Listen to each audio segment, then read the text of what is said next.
안녕하십니까. 오늘은 창세기입니다. 창세기 4장. 창세기 4장 1절, 2절 읽어드리겠습니다. 아담이 그의 아내 하와와 동침하매 하와가 임신하여 가인을 낳고 이르되 내가 여호와로 말미암아 덕남하였다 하니라. 그가 또 가인의 아우 아벨을 낳았는데 아벨은 양치는 자였고 가인은 농사하는 자였더라.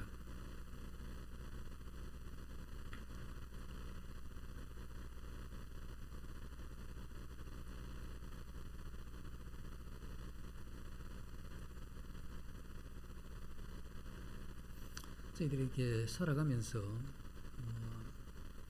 아주 사람들이 이룬 위대한 작품들을 보게 되면 아주 커다란 비행기 앞에 서게 되면 저희들이 작은 것을 느끼게 되고, 만약에 물속에 들어갔다고 하면 커다란 상어 앞에 우리가 있게 되면 위협을 느끼게 되고, 그 외에 하나님이 만든 그러한 부분도 또 우리가 거기에 서게 되면 인간이 참으로 적다 하는 이런 것을 느끼게 되죠. 그렇지만 그러한 위대하고 커 보이는 그러한 모든 하나님이 만든 것이나 사람이 만든 이러한 작품이나 그러한 이 물건이라 할지라도 사람이 훨씬 더 위대하다 하는 거죠.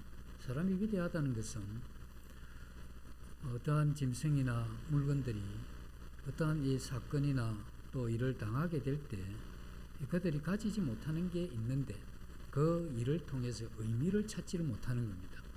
오직 인간이 위대하다 하는 것은 그러한 일들 앞에 또 살아가는 삶에서 의미를 찾는다는 이것이 모든 다른 피조물과는 차이를 두는 그러한 부분이라고 이렇게 볼 수가 있습니다.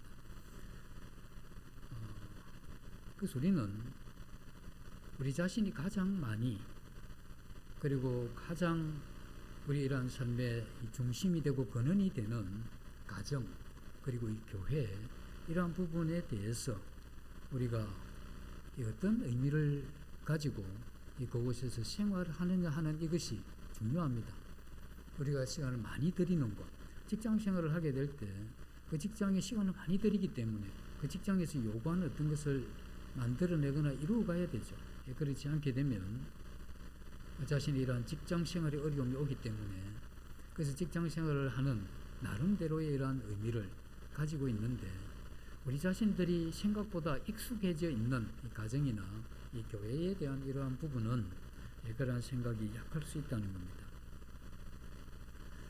가정이라고 했을 때 한 부모 밑에서 살과 피를 받아서 태어났다는 것, 이게 대수로운 것인가 이렇게 생각을 해보면, 만약에 이게 대단한 것이라고 하면 끔찍한 가족들 간의 학대나 폭행, 그리고 상처, 그리고 미움과 살인, TV도 이렇게 나오기도 하지만 아기를 낳은 어머니가 그 아기를 낳자마자 음식 쓰레기통에 넣었다가 70몇 시간 만에 발견되는, 또 부모를 살해한다든지, 이것이 어떻게 한 피와 살을 함께한 그러한 가족들 가운데 일어날 수 있는 일인가, 그리고 그것은 왜 그와 같은 일이 일어나는 것인가 하는 이런 것도 우리가 생각을 해볼 수가 있죠. 우리가 부모로부터 살과 피를 물려받았다고 하는 이것이 가족들 간의 이러한 사랑을 보장해 주지는 못한다는 겁니다. 우리는 이 가족 관계, 그 가족들 안에서 하나님을 사랑하고, 그리고 사람을 사랑하는, 다른 사람들을 소중히 여기고 존귀하게 여기는, 그래서 그들의 이러한 고통에 대해서 이 동정과 이 배려심을 배워가는 이러한 가운데 우리는 한 인간으로 이렇게 완성되어져 가게 되는데, 이와 같은 동정과 사랑과 또 희생과 이와 같은 것이 가정에서 제대로 일어나게 될 그때에 이 가정은 가정으로서 이런 가치를 가질 수 있다는 겁니다. 그런데 우리는 이미 하나님 앞에 망가진 이러한 죄인이기 때문에 어떻게 이러한 죄인들이 모여 있는 이 가족이, 이 가정이 그렇게 온전할 수 있겠느냐 하는 것입니다. 우리 주님께서 이 땅에 오신 이유 중에 하나가 우리를 이와 같은 문제에서 해결하시기 위해서 이 땅에 오신 것이죠. 그래서 주님이 이 땅에 오실 때 세례 요한이 그렇게 이 사람의 이러한 마음을 표현하게 되죠. 그래서 하나님께 대한 회개를 불러일으키게 되는데 누가복음 1장 17절에 보면 이런 내용이 나옵니다. 제가 읽어드리겠습니다. 그가 또 엘리야의 심령과 능력으로 주 앞에 먼저 와서 아버지의 마음을 자식에게 거스르는 자를 의인의 슬기에게 돌아오게 하고 주를 위하여 세운 백성을 준비하리라. 우리는 아비의 마음을 자식에게 돌이킨다 이렇게 했을 때 이게 인간이란 육신의 이러한 세상으로 이 부자지간으로 이렇게 본다고 하면 아버지 마음이 부자지간에는 문제가 있기 때문에 자식에게 돌이킬 것이 필요하지만 하나님이 그 아버지라고 이렇게 한다면 하나님이 우리 인간을 향해서 뭐 특별히 바꿔야 될 게 없지 않습니까? 그래서 그런 것을 볼 때 이 말씀은 아비의 마음을 자식에게 돌이키는 이 말씀은 육신의 이러한 이 부모를 충분히 생각할 수 있도록 또 그와 같은 의미에서 표현을 한 것이죠. 하나님을 이렇게 멀리 떠나게 되면 하나님의 이러한 사랑으로부터 멀어지게 되죠. 그렇게 되면 인간이 이기심으로 충만해집니다. 그리고 이 아버지 어머니를 할지라도 이 자식의 이러한 이 소중함을 하나님이 우리에게 알게 하는 그 정도 소중한 걸 느끼지 못하고 부모를 향한 이 자식의 마음도 이 부모를 향해서 마땅히 가져야 될 이러한 마음을 잘 가지지를 못하는 겁니다. 그래서 세례 요한의 이러한 선포를 듣고 예수 그리스도를 바라보게 되니까 비로소 완악한 애비의 이러한 마음이 녹아서 이 자식을 사랑하게 된다는 것이죠. 부모가 나이가 30, 40, 50, 60이 되면 인생이 많이 산 것 같지만 영원한 세계에 비하면 지극히 짧은 이러한 인생을 살고 있는데 그 짧은 인생을 살면서 이 부모를 할지라도 그렇게 하나님 앞에 성화되고 성숙되어져 가는 이게 쉬운 게 아니죠. 그리고 너무 친근하고 가까이 있고 익숙한 이 가족에 대해서 이 아버지를 할지라도 이 자식에 대한 이러한 마음이 충분히 완악할 수가 있다는 겁니다. 하물며 이제 이 세상을 시작한 이 자녀들은 하나님을 그리고 알아간 이것이 시간적으로도 적고 또 여기에 깊이 하나님의 이러한 은혜로 인해서 깨닫지 못하다면 이 자녀들의 이러한 마음이 부모를 향해서 완악하고 충분히 딱딱할 수 있다는 겁니다. 그래서 딱딱한 이러한 이 자식의 마음이 녹아서 이 부모를 섬기는 이와 같은 것들이 우리에게 필요하죠.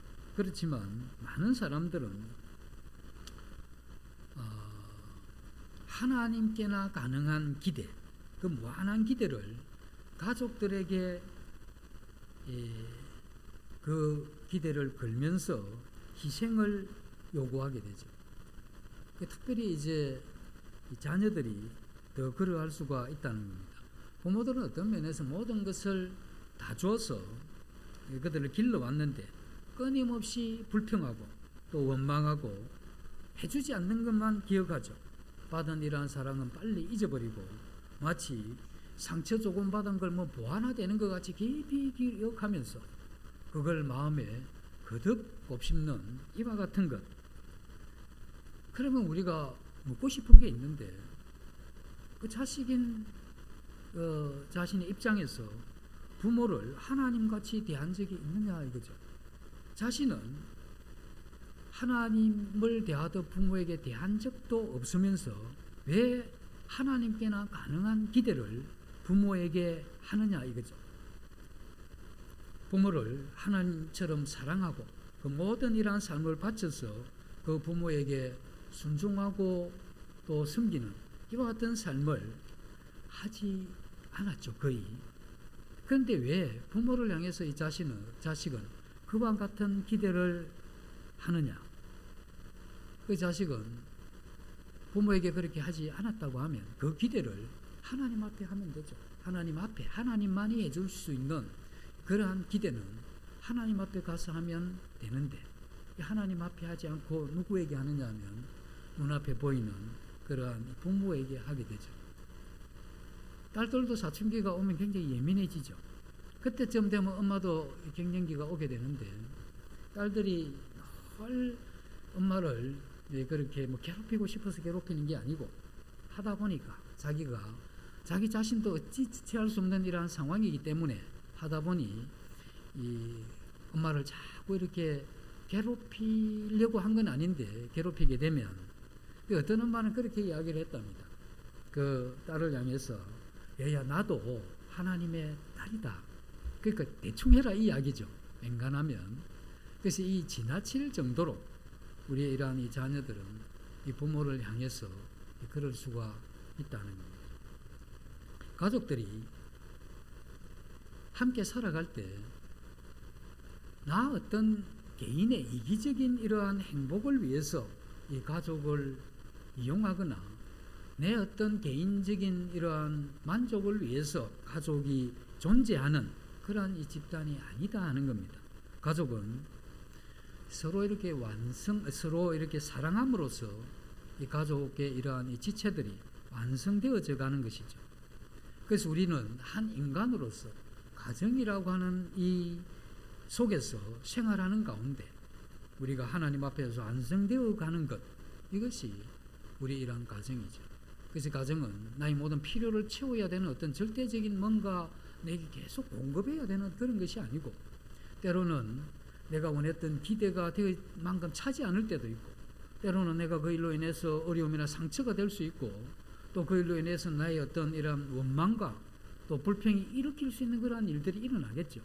그런 일이 일어나게 될 때 그것을 통해서 우리는 하나님을 배우게 되고, 우리 인격의 미성숙함을 깨닫고, 우리는 그것을 통해서 점점 우리 이러한 인격이 성화되어 가도록 하기 위해서 주어진 이 세상의 하나의 아름다운 그러한 하나님의 그 계획, 그 속에 가정이 있다는 겁니다. 그래서 이와 같이 한 인간이 인간다워져 가도록 하기 위해서 하나님은 이 세상에 두 곳을 그렇게 만드셨는데, 그 하나가 가정이고 그 하나가 교회입니다. 우리는 가정에서 뭘 배워야 되느냐 하면, 한 인간이, 이 참된 인간이 어떤 인간인가 하는 이걸 어디서 배워야 되느냐 하면 가정에서 배워야 됩니다. 그래서 이와 같은 책임은 가정에서 져야 되죠. 그리고 이 가정에서 그걸 만들어 가야 되는 겁니다. 이것을 위해서 이 가족 모두가 그것에 대해서 협력하고 함께 힘써야 되는 겁니다. 그리고 이 교회는 참된 신자가 어떤 신자인가를 배워가는 겁니다. 그래서 이 교회를 통해서 우리는 100% 모든 것을 만족해 할 수 있는 것이 아닙니다.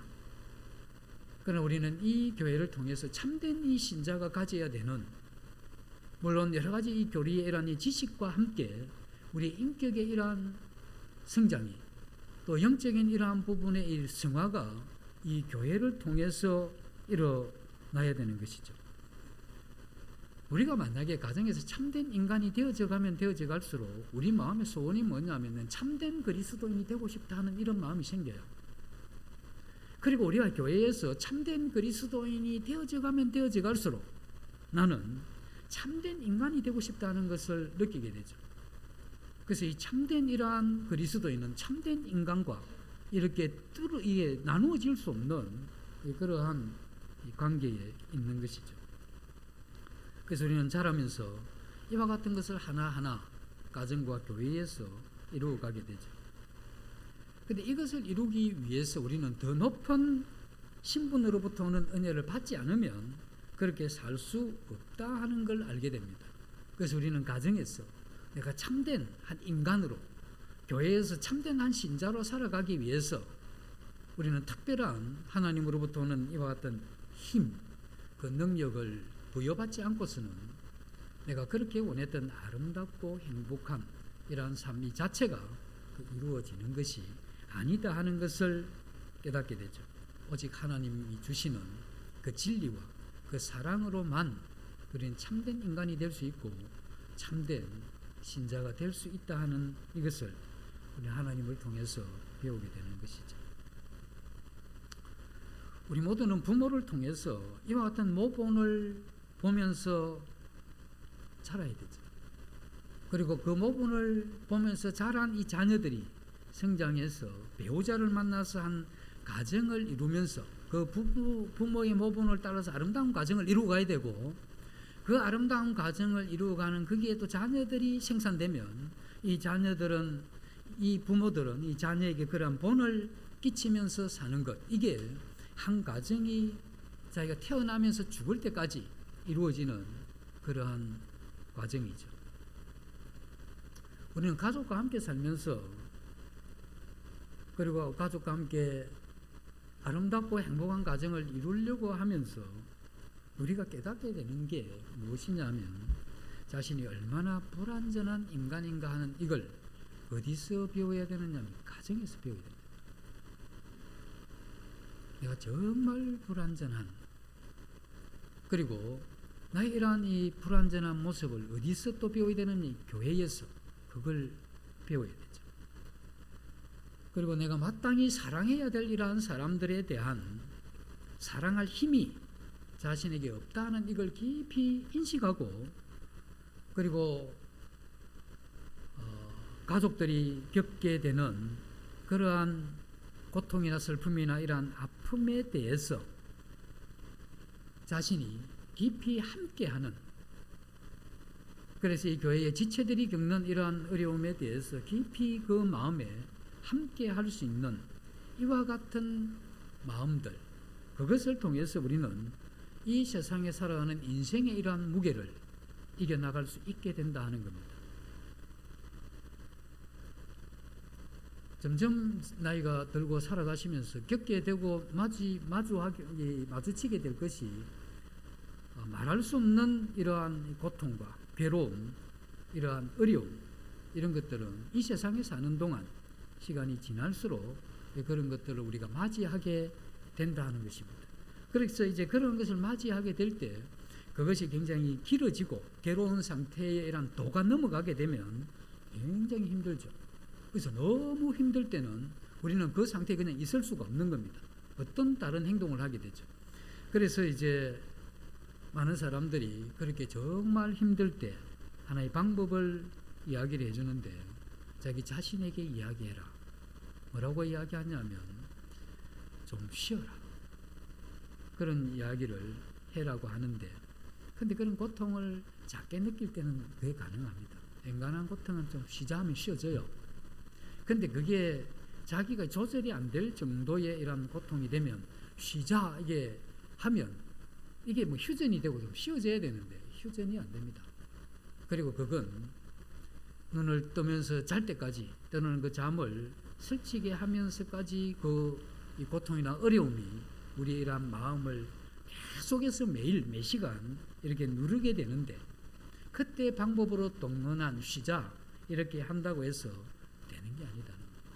그때 우리가 해야 되는 이러한 방법이 무엇이냐 하면, 이 성경이 가르쳐주는 이러한 방법은 다른 고통받는 사람들의 마음에 귀를 기울이는 겁니다. 내가 정말 힘들다고 생각이 들 때 나보다 더 힘든 사람을 찾아가서 그 사람들이 왜 그렇게 힘든지, 왜 그렇게 어려운지 이러한 이야기를 충분히 듣게 되면 어떤 일이 일어나느냐 하면 신기하게 자신의 이러한 고통이 사라집니다. 어떤 분이 이제 경제적으로 좀 어려운 겁니다. 그래서 정말 힘든 거예요. 근데 어떤 사람을 만나보니까 내가 이거 어렵다고 이야기하는 게 너무 부끄러운 거예요. 왜냐하면 그 사람 어려운 걸 들어보니까 이거 보통 일이 아니고 이거 심각한 어려움이구나, 이 생명의 위협을 느낄 정도의 어려움이구나, 이걸 보게 되면 돌이켜서 내 자신의 이런 삶을 들어보면 너무 행복한 이해되죠. 그래서 우리 자신이 나보다 훨씬 더 어려운 그 사람과 함께 커피 한 잔을 나누고 식사를 함께 하면서 그 이야기의 몇 마디만 들어도 거기서 들려져 나오는 그러한 고통의 어려움의 힘듦의 그러한 이 마음을 보거나 듣게 되면 내 자신 이 어려운 건 아무것도 아니구나 하는 생각이 들죠. 이건 이 세상의 모든 행복하게 산 사람들은 자기 자신이 행복하기 위해서 노력한 사람들은 절대 행복하지 못했어요. 유일하게 행복했던 사람들은 남의 행복을 위해서 노력했던 사람입니다. 그 사람이 행복했죠. 이 세상에 가장 행복했던 분은 우리 주님입니다. 그리고 주님이 이제 승천하실 기약이 이르렀을 때 제자들이 발을 씻기죠. 발을 씻기면서 주님이 그렇게 이야기했죠. 지금은 너희가 알지 못하나 이후에는 알리라, 이런 말씀을 합니다. 그 다음에 뭐라고 이야기하느냐 하면 이것을 너희가 알고 행하면 복이 있다, 이 말씀을 이어서 하시게 되죠.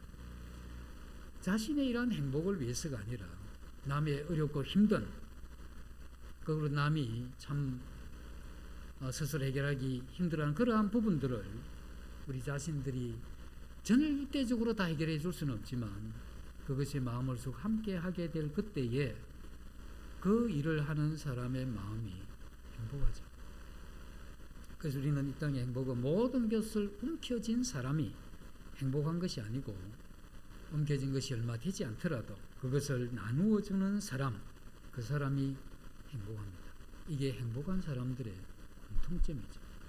그래서 우리는 이 섬김이나 또 우리가 생각하는 희생, 또 봉사, 이런 부분에 대해서 왜 내가 이렇게 하게 되면 손해인데, 이렇게 하게 되면 나는 그럼 뭐냐, 이런 이제 생각이 드시는 정도까지 갔으면 많이 빗나간 거죠.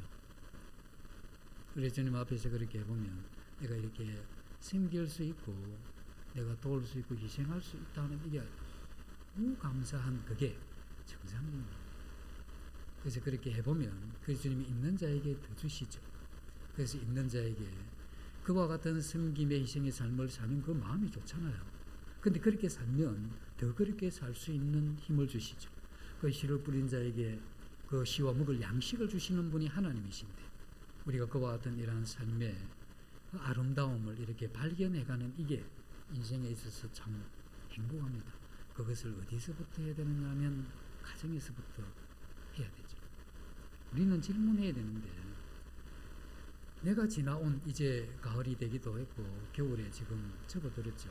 한 해를 거의 마무리할 때가 이제 한 달 남짓 남았는데, 이렇게 1년이라고 하는 긴 시간을 지내오면서 내가 다른 사람들에게, 그 사람이 내가 어떻게 섬긴 이 섬김 때문에 이 쉽게 잊지 못할 그러한 감동을 내가 준 적이 있는지, 그리고 그 사람이 그것에 대해서 그 순간을 생각하면 하나님에 의해서 왔다 할지라도 그러한 이러한 이 감사의 이러한 마음이 도구로 사용된 나를 인하여 그러한 이 감사가 있게 한 이와 같은 삶을 살았느냐, 그와 같은 삶을 살았느냐, 이것이 내가 행복한 삶을 살고 있느냐 하는 것과 똑같은 겁니다. 그래서 내 행복하다는 증거가 그것을 이야기를 하는 것이죠. 우리가 이 가족들한테 때로 이 선물도 하죠. 선물하는데 집안 전체가 필요한 TV를 하나 사오면서 하는 말이 이 가족들한테 선물이다 이러면 가족들이 그렇게 나쁘지는 않지만 그것 가지고 별로 감동을 안 합니다. 남편이 어디 나갔다가 고무장갑 좋은 거 10컬에 사오면서 아내한테 선물하면 아내가 굉장히 좀 불편합니다. 남편이 웃으면서 줘도 이거 참 그거 당연히 있어야 될 생활 필수품을 주면서 이걸 선물이라고 하면 이거 선물이 되겠습니까? 선물이라고 하는 게 그 사람의 고통이나 아픔이나 또 부족을 깊이 보면서 참 어떤 그런 면이 필요하겠구나, 어떤 데는 가엾고 어떤 데는 불쌍하고 어떤 데는 저 부분이 채워져야 그가 행복하겠다 하는 이와 같은 마음이 가득 차서 어쩌면 저 어려움 때문에 저것이 저 인생이 얼마나 고통이 되겠는가 하는, 그래서 네가 아프니 나도 아프다 하는 이러한 마음으로 조금이라도 내가 하는 이것이, 내가 밥을 한 그릇 사는 이것이, 내가 커피를 한 잔 사는 이것이 네 마음에 참 위로가 되면 좋겠다 하는 이 말은 안 하지만 그러한 것이 비춰질 때 그게 참 감동스럽습니다.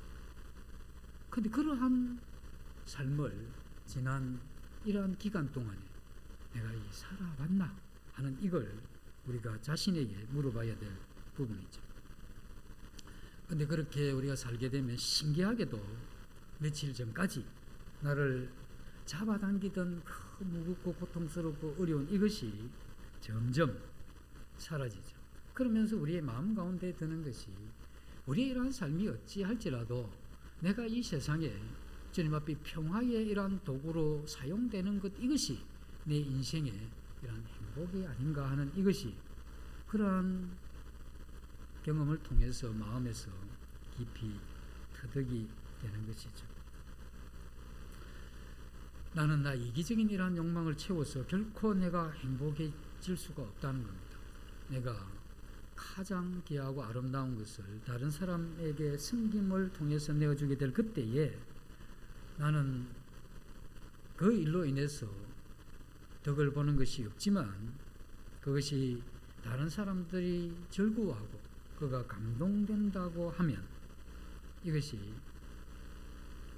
그의 절대적인 이러한 불행에 대해서 내가 해결해 주지도 못하고 그의 이러한 문제를 내가 완벽하게 어떻게 처리해 주지도 못하지만, 그러나 내가 그를 향한 특별한 타인은 될 수가 있죠. 우리 가족이 타인이죠. 지난번에도 말씀을 드렸지만 특별한 타인, 이와 같은 마음, 이와 같은 것들을 우리가 가져야 우리 이러한 가정이 행복할 수 있다는 겁니다. 우리는 가정이 여러 형태에서 깨어지기도 하고 또 여러 모양으로 어긋나기도 합니다. 그래서 우리는 우리 자녀를 보면서 저렇게 밖에 못하는 저 자식의 마음에 들어가서, 저 자식이 아직 이 세상을, 신앙을 배우지 못했기 때문에, 그리고 하나님의 깊은 어떤 이런 걸 깨닫지 못했기 때문에 저 정도밖에 하지 못하는, 그리고 가족들에게 어려움을 주는 어떤 그 마음을 깊이 이해할 때 그게 특별한 타인이죠. 이 가족. 그래서 남편이, 아내가 어떻게 저 모양이냐 싶으죠. 내가 인생의 최대의 실수는 저 인간 만난 거다 하는 이러한 마음이 들 때도 있죠. 그때 저 인간이 저렇게 될 수밖에 없었던 지난날의 과거의 이러한 경험과, 또 저 사람이 비록 내 배우자지만 살아오면서 올바르게 배운 적이 없는 어떤 그런 것, 그리고 자기가 하는 일이 그렇게 안 되니까 어떻게 나라도 구부러질 것 같은 그러한 어떤 깊은 이러한 예호와 예수 그리스도의 넘치는 이러한 용납과 사랑을 가지고 그 배우자를 우리가 대하는 것, 이게 바로 우리가 할 수 있는 이 특별한 타인이죠. 그와 같은 마음을 가지고 살아갈 때 내 마음속에 있는 여러 가지 이러한 문제들이 깃털같이 가벼워집니다. 그것을 우리가 깨닫게 되죠.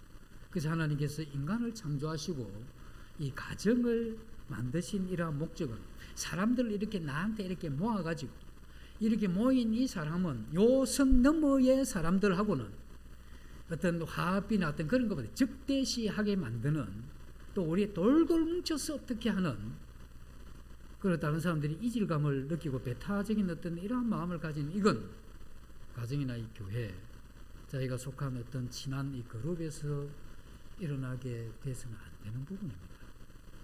우리의 이 가정은 충분한 사랑 가운데 이 사랑이 우리의 가정들에게 충만해서 우리 이웃에게 흘러가야 되는 것이죠.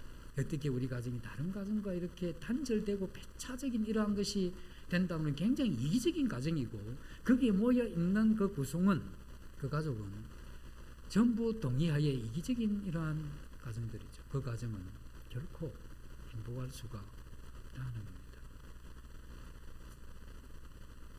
우리는 가족과 함께 사랑함으로써 비로소 자신이 모자라는 이러한 존재인 것을 충분히 배우게 되죠.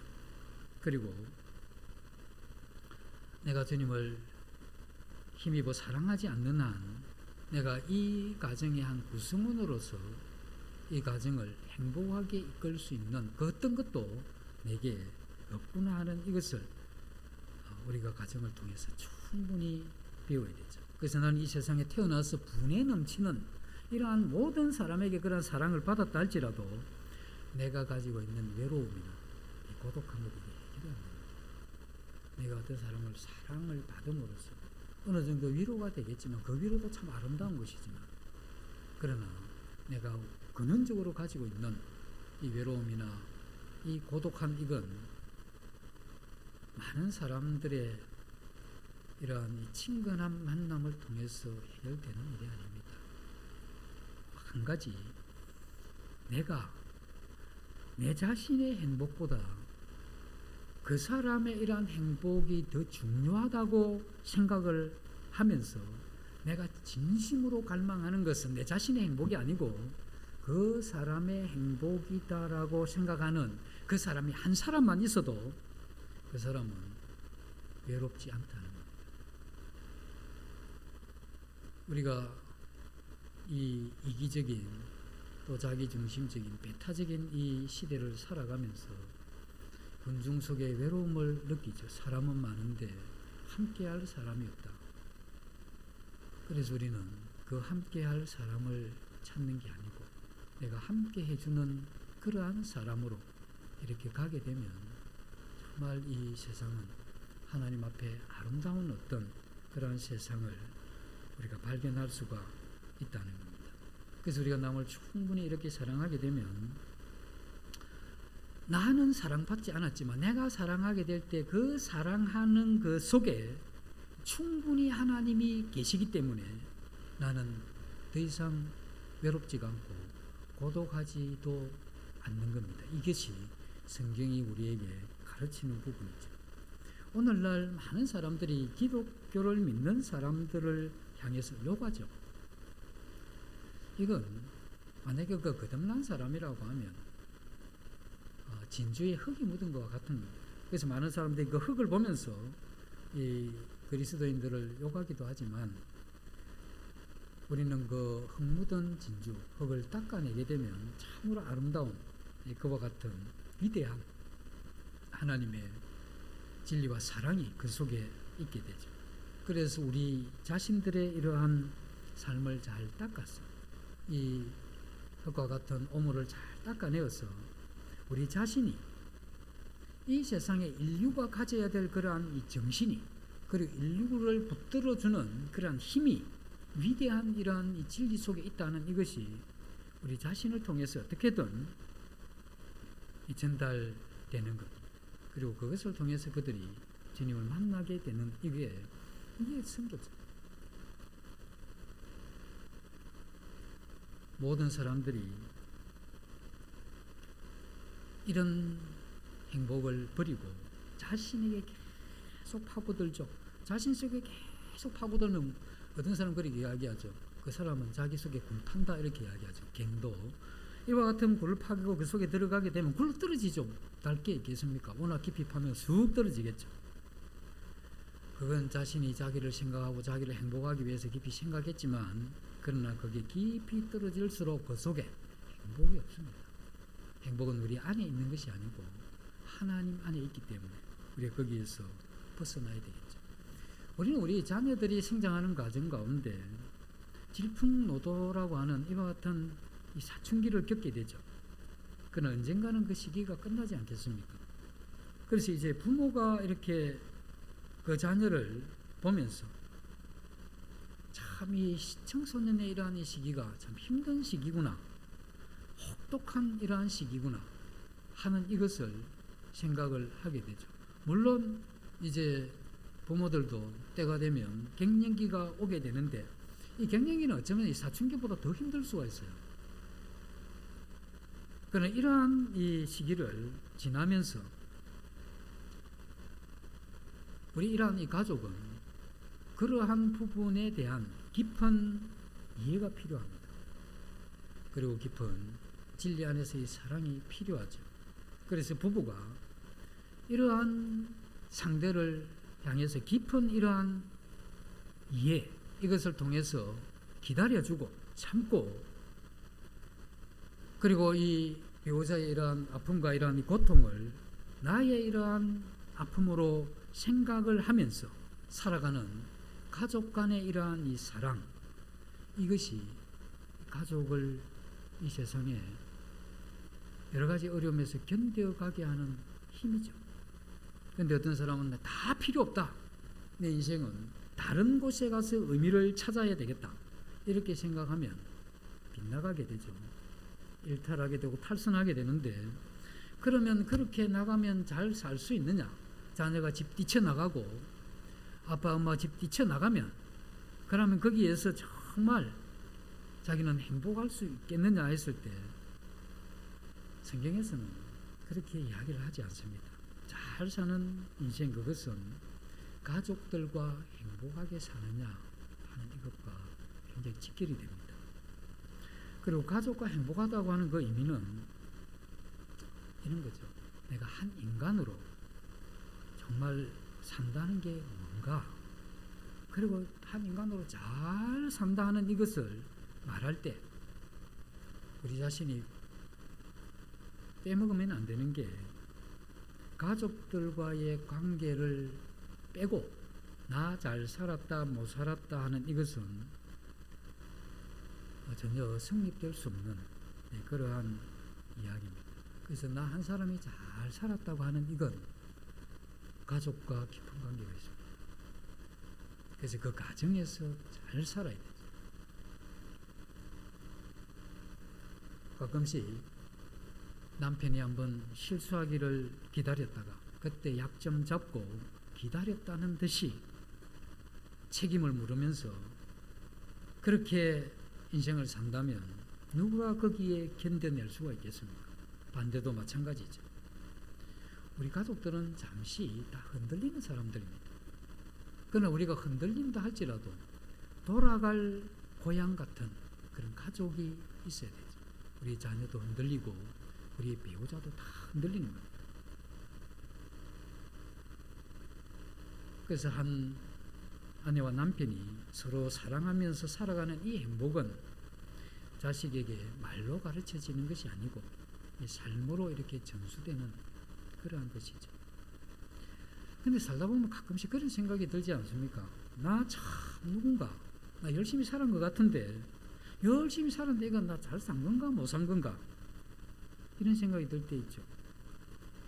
그러면 정확히 보는 방법은, 우리 얼굴이 어떠냐에 정확히 보려고 하면 거울 앞에 서서 보면 내 생각과 상관없이 내 이러한 모습이 정확하게 드러나게 되겠죠. 마찬가지로 가족이라고 하는 이 거울 앞에 나 자신을 이렇게 세워보게 되면 나라고 하는 사람 때문에 내 자녀들이 행복했느냐, 나라는 사람 때문에 내 아내가, 나라는 사람 때문에 내 남편이 행복했느냐 하는 이것을 물어봐야 되는 겁니다.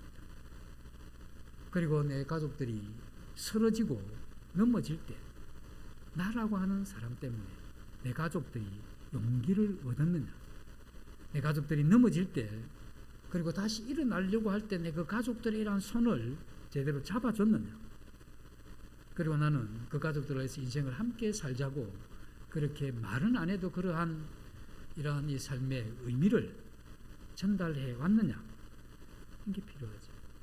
그래서 내가 누구냐 이렇게 묻지 말고 나는 가족 속에 있는 그 사람이 나라고 하는 겁니다. 그래서 우리의 인생은 가족관계 안에서 완성되어 가는 것이죠. 가족이라고 하는 이건 정확히 어려운 이러한 과정을 겪으면서 사랑 가운데 한 사람으로 완성되어 가는 그러한 만만치 않고 어쩌면 매우 힘든 그러한 공동체죠. 그래서 가정을 우리는 거울로 생각하면서 우리 인생을 바라봐야 되는 겁니다. 내가 가지고 있는 재산, 지위, 학벌, 또 지식, 또 문물이나 유산, 이런 것이 우리의 값진 인생이라고 하는 그것을 증명할 수가 없는 것입니다. 우리는 가족 관계를 통해서 내 존재의 이러한 의미가 가정을 통해서 이 세상에 실현되어 가게 한 것이죠. 그래서 우리 모든 성도들의 이러한 가족은 다 부족하죠. 불완전하고. 그러나 오직 한 분, 예수 그리스도, 그분은 내게 가족 같은 분이시죠. 우리의 부모도 나를 끝까지 이해 못할 때가 있고 품지 못할 때가 있습니다. 그리고 자식들도 부모들의 이러한 마음들을 다 이해할 수 없을 때가 많죠. 그러나 우리 가족으로서의 우리의 이러한 주님은 내가 이렇게 소외되었다고 생각할 그때에 우리 주님은 나를 품에 품어주시는 분이죠. 인생에 이러한 살 힘이 없어서 견디지 못해서 주저앉을 것 같은 그때에 주님이 우리의 이러한 손을 붙잡아 주셔서 내가 혼자서는 못 갈 그 길을 주님이 나를 이렇게 이끌고 가셨던, 그래서 주님은 영원한 나의 가족이고, 그러한 가족된 우리 주님의 이러한 손을 붙잡고 우리가 이러한 인생을 이제껏 살아온 것이고 또 살아가는 것이죠. 그래서 우리는 주님의 그 사랑 때문에 태어난 이것이 한없이 감사하죠. 그것이 없었다면 어디에 내가 이와 같은 감사와 감격을 어디에서 찾았겠느냐는 거죠. 특별한 타인을 통해서도 그게 그렇게 이루어지기 힘든 일입니다. 그러나 오직 한 분, 우리 주님 그분을 통해서 한없이 이 세상에 태어났다는, 내가 한 존재로 살아간다는 이것이 너무 감사한 일이죠.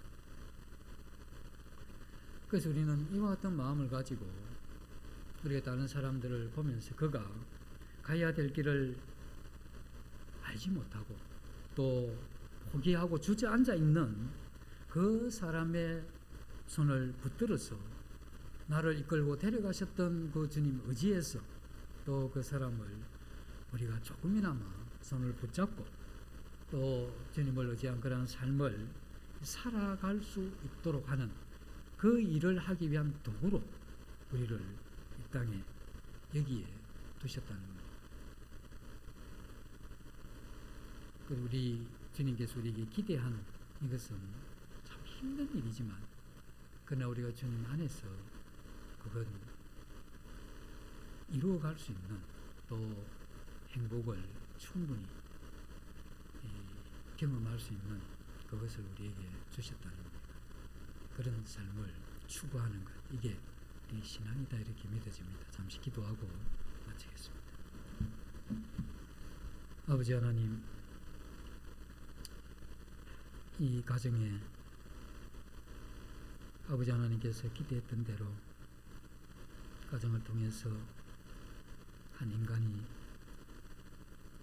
참된 인간 되어져 갈 수 있도록 먼저 우리 자신의 부족과 연약과 힘없음을 보게 하시고 하나님으로 전적으로 하나님을 의탁하고 신뢰하는 의존된 이러한 삶을 통해서 주님 우리 안에서 그 일을 이루어 가심으로 그 안에서 우리가 참된 행복을 누릴 수 있도록 인도해 주시길 원합니다. 이 모두를 예수님 이름으로 감사하며 기도드립니다. 아멘.